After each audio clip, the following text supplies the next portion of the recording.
So, why do we get dermatophytosis in our domestic animals? There are a few factors that we've got to think about when we're looking at why does a cat or a dog develop dermatophytosis in the first place. We know that host status comes into it.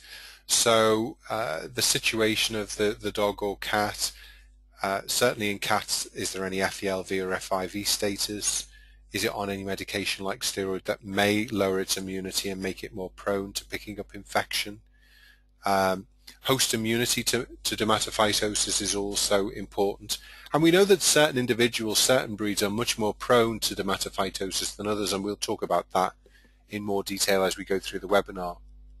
Of course, the actual dose of organism is important. You know, 1 or 2 spores a cat or a dog may cope with. Larger numbers may cause problems. And then, of course, we know that in warmer environments, we see a lot more dermatophytosis than in colder environments as well. So it can depend on humidity, on, as they say, occlusive conditions. So if hair is stuck all together, if there's humid areas on the body, then that's probably more prone to getting dermatophytosis as well.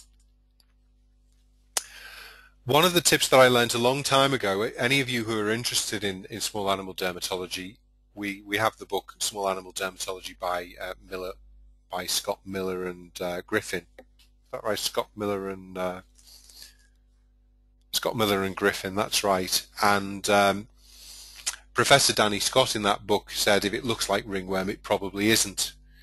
And recently at the European Congress in Florence, Doug DeBoer said dermatophytosis can look like anything. So it's one of those diagnoses that you should always have in your differential list.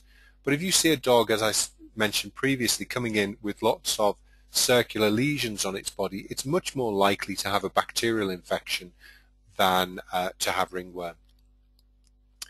The Small Animal Dermatology textbook, which Danny Scott co-authored, has not been updated for about 10 years, which is a shame.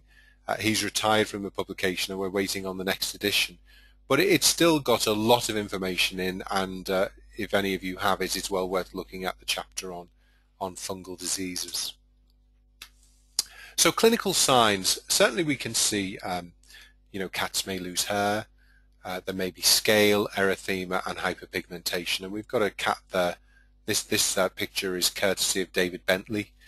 As I went through my collection of photographs, I realized that I haven't taken enough photographs of dermatophytosis, but also as a referring vet, I don't see huge amounts of it because, you know, it is not as common as pyoderma or allergic disease.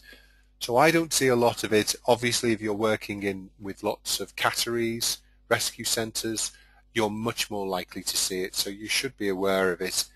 You want to always, you know, be looking for the symptoms and then obviously doing the relevant tests.